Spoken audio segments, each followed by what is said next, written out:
ये दोनों ही जो आपने विषय उठाए हैं बहुत ही महत्वपूर्ण विषय हैं जी। और समाज में यदि अपराध की शुरुआत होती है तो बहुत छोटे अपराध से शुरुआत होती है और उसके बाद में फिर वो अपराध जो अपराधी होता है वो बड़े अपराध में संलिप्त होता है। तो ये जुआ और अवैध शराब है, एक तरीके से ये दोनों ही अपराध की जो जर्नी है। और जुए से जो आदमी चोरी का अपराध करना सीखता है, फिर वो लूट करता है, उसके बाद में फिर वो डकैती करता है। तो मेरे स्तर से और पुलिस अधिकारियों के स्तर से ये मैंने निर्देशित किया है कि कोई भी थाना क्षेत्र में यदि जुए और उसकी जो घटनाएं होती हैं तो उसके लिए तो थाना प्रभारी जिम्मेदार होगा।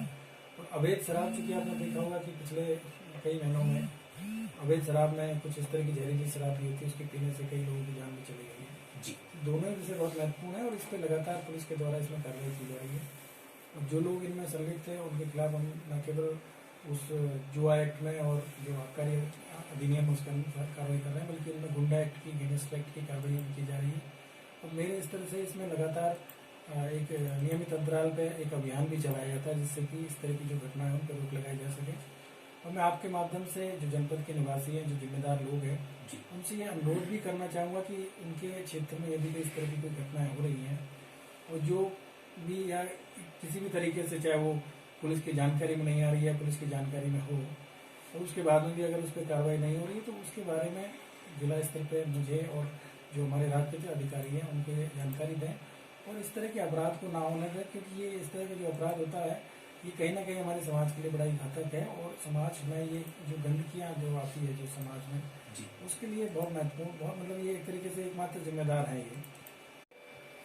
नए वर्ष में पूरे जनवरी माह के लिए एक बड़ा प्लान और रोड मैप बनाया है जी, जिसकी शुरुआत 1 जनवरी 2020 से साल के पहले दिन से होगी और जिसमें हमने इस अभियान का नाम दिया है नव वर्ष नव उत्कर्ष।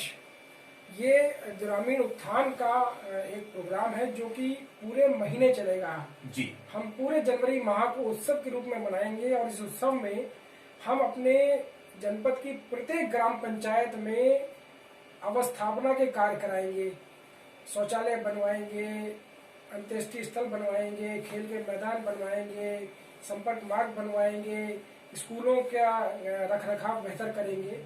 ये पूरा अभियान है जिसकी बृहद प्लानिंग हो चुकी है। मैंने ग्राम प्रधानों जो हमारे हैं और जो ग्राम सेक्रेटरी हैं उनकी एक बृहद कार्यशाला भी जिले के स्तर पे करी थी जिसमें सभी अधिकारियों ने भी पार्टिसिपेट किया था। उसका पूरा खाका बन चुका है। ये हमारी पूरी कोशिश है कि पूरे जनवरी के महीने में और खास तौर पे पहले दिन हम लोग प्रत्येक गांव में बड़े पैमाने पे काम कराएं और जो भी काम हो उनका हम एक प्रॉपर भूमि पूजन कराएं, वहां नारियल को फोड़ें और एक उत्सव सा माहौल डेवलप करें। जी। ये सारी कवायद इसके 2 लक्ष्य हैं। एक तो जनपद में खासतौर पे हमारे गांव में एक नव निर्माण, नव जागरण जैसी चीज को करना और एक माहौल बदलना। दूसरा, बस्ती जनपद की छवि को निखारना है स्टेट लेवल पर और नेशनल लेवल पे।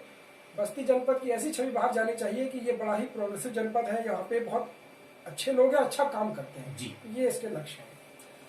सर, बस्ती महोत्सव जिक्र करना यहाँ